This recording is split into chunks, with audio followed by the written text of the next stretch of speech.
Obviously, piracy is bad, but back in the day, Nintendo 64 cartridges were pretty expensive. If only there was a cheaper medium to play them from.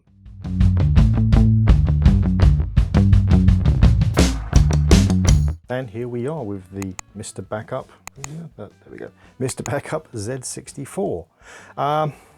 It's, I guess, fairly attractive packaging. They've made an effort, certainly. I mean, the whole thing is, it feels quality, I'd say. Packaging kind of, yeah, is good, certainly, especially for the time. But if we just slide this off, that is just a cover sheet, box, sleeve, whatever you want to call them. And then we have this internal box, which we can open up. There we go, we can kind of get our first glimpse of the LCD screen, and we can take out the unit. There are some other bits we need in there in a minute, but for now this is it. So here we are, this is the Z64. See the LCD screen there. These are controls for doing stuff when you're using the LCD screen. More on that in a minute. A cartridge goes in here, so this requires a valid, as in real, 6102 cartridge. I think it's only 6102, pretty sure. If I reach over here, this is what I will be using. Shadows of the Empire, awesome game. And on this side, what would normally be a zip drive, which is in fact this zip drive, there we go. But this has been replaced with an internal hard drive, something I'll address a little later on. So yeah, obviously the warranty seal is broken because somebody did go inside and replace that drive. You see here a standoff for the cartridge, so it goes in the cartridge slot, and then the DC power jack and the on-off button. So there you go, that's the Z64 as it is. Yeah, the DC power, it did require its own power. If we just reach in here, there we go. This is the original power connector for it. It's a European plug. We've got an adapter so we can use that. It's all right, it's not a terrible one, it's not terribly made. It is just 5 volts, 1.6 amps, center positive though, so you could just replace it with something USB related with an adapter, so that's not so bad. Yeah, there's a few other things in here. We've got these are the actual original sales documents, but I won't go into those because they do have the owner's name and address. And we have the original kind of manual pamphlet thing, which came out.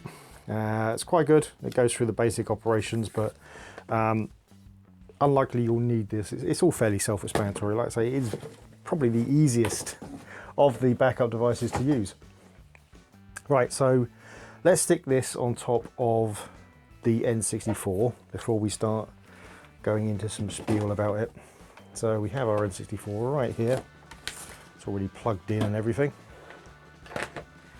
Which means I can't turn it around, so I'm afraid you're going to see this from the back, but you've seen the machine, so it doesn't matter.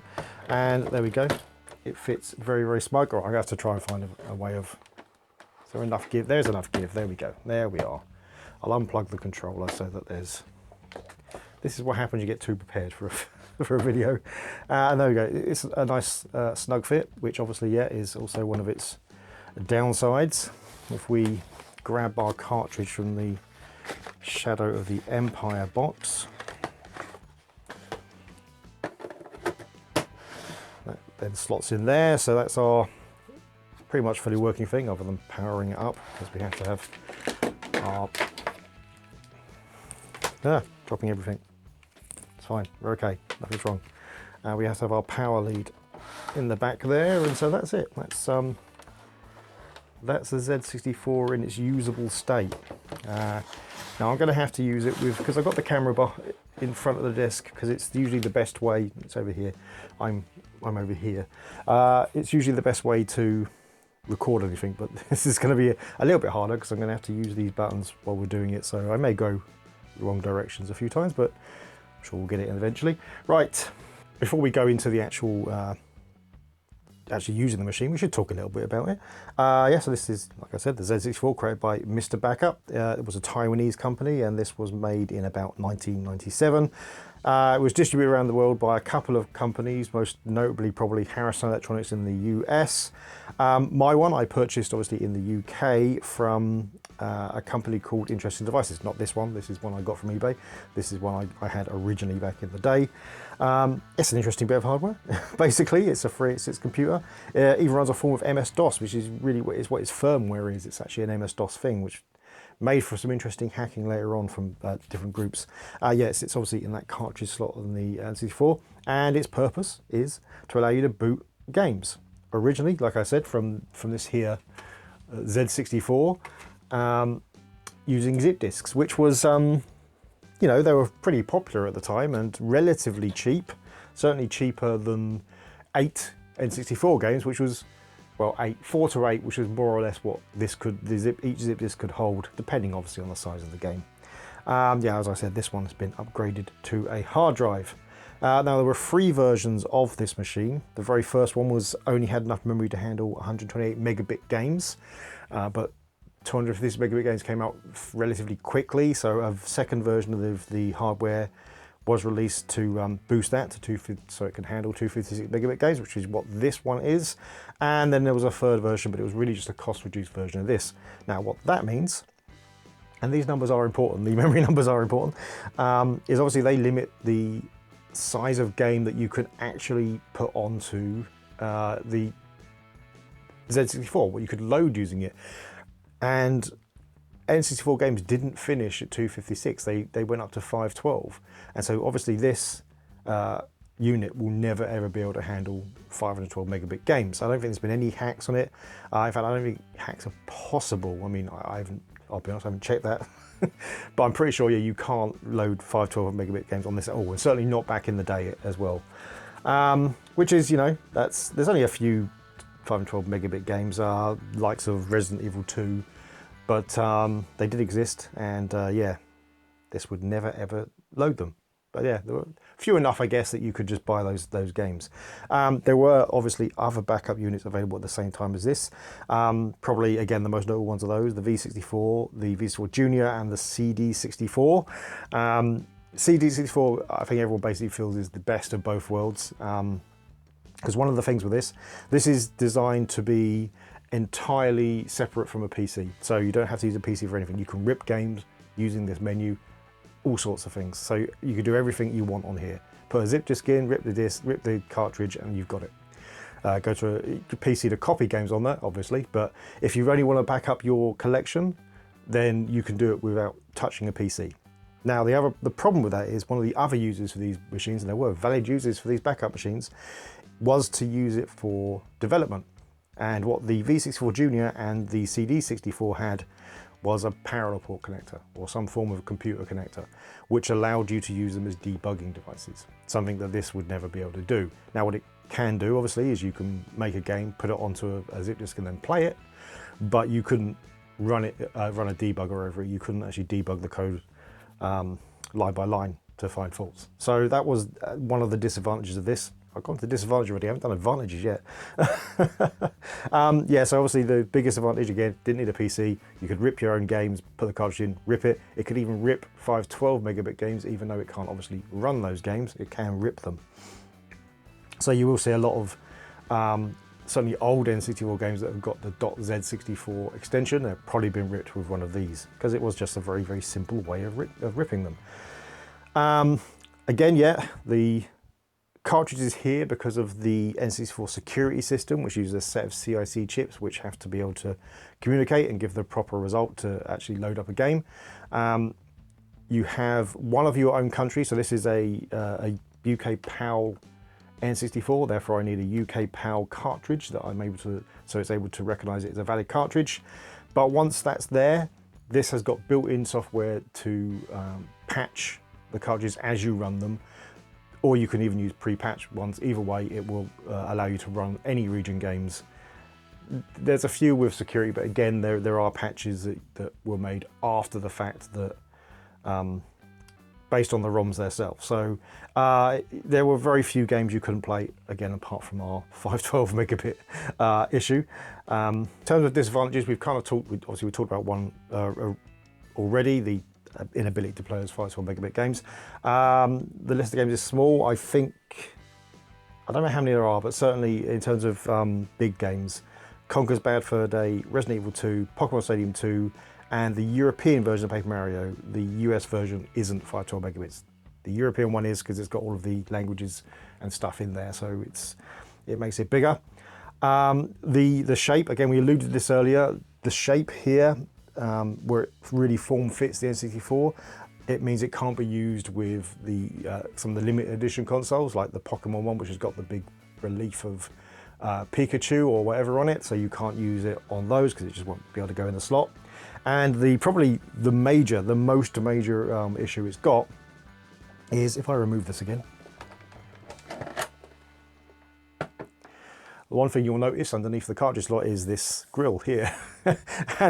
and that grill, that's not for show, that's for cooling, and it's especially for cooling the extra RAM cart here as well. So all that cooling has to come out of there, and the problem with this is, of course, that blocks it. It gets a little bit of cooling from the stuff that's literally there to cool the Z64, but not a huge amount. And so there are reports of the N64s closing down whilst using this in the middle of gameplay just because they overheat. Yeah, so that obviously is probably the most major problem. But you know, other than those issues, it's a great device. It's easy to use. It's well engineered. It's well put together. These things are genuinely solid machines, and they do work really, really well. The chances are you find one of these on eBay, unless somebody has really gone to town on it, it's probably going to work because they are that solid. Right, well, we can witter on about this as long as we want, but I think probably the only way you really can show these things off is actually by using them. So how about we do that? I will go and plug this in, and we will try to get some footage. There's two ways of loading games, so we have to do this kind of twice. So there's the LCD and then there's the on-screen menu. So the LCD we'll do first, because obviously you just have to point at this screen and hopefully you better see it. And the on-screen menu will have to record as game footage. So anyway, back in a sec. Yeah, to use the LCD screen, what we have to do is have the N64 turned off and turn on the Z64 on its own. So the LCD panel will light up like that. A little bit of a self-test, which I'm guessing is kind of like a standard PC style self-test.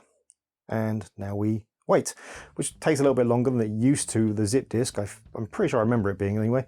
And the mechanical drive in this is, it's not the greatest. It makes some interesting noises. Right, so there we go. This is it actually getting the list of files, and there we are. So we can go through our list of games this way. And it tells you all sorts of information, like how big the game is, and what's that E noise? I don't know what the E is. Oh, PAL. So don't know what E stands for, but I'm pretty sure P is PAL. So I guess not PAL.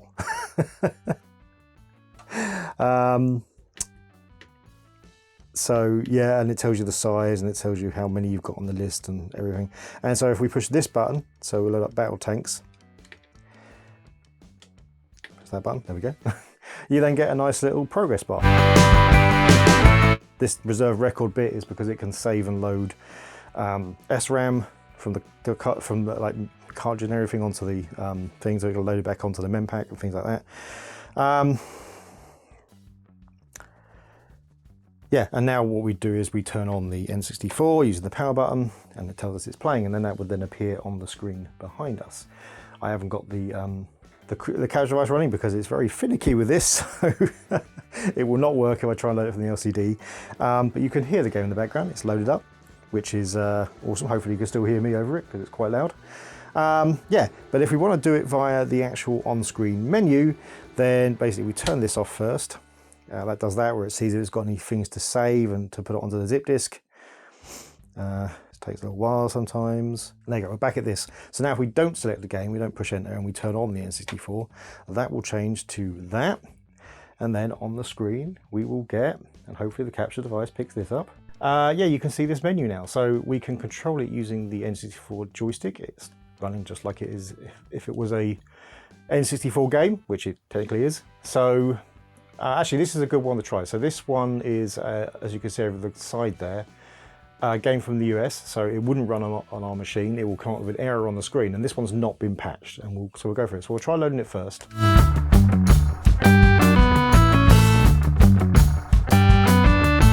Right, there you go. Without the patch in place, we get this, which is the same error, of course, we'd get if we put a cartridge in. If we push reset on the N64, what will happen is it will literally just pop back as if the cartridge was in there, because it's been loaded into that into the memory now. So what we need to do now is we need to turn this off and then turn it back on again, and hopefully my recording system it has continued.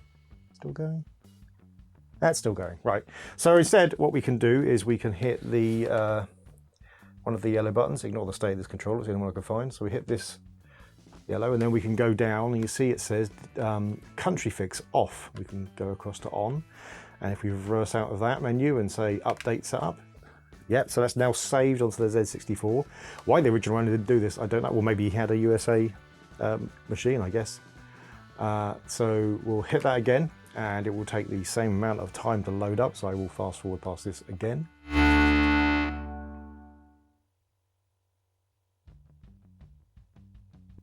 There we are, and this time we've just got the usual memory pack error.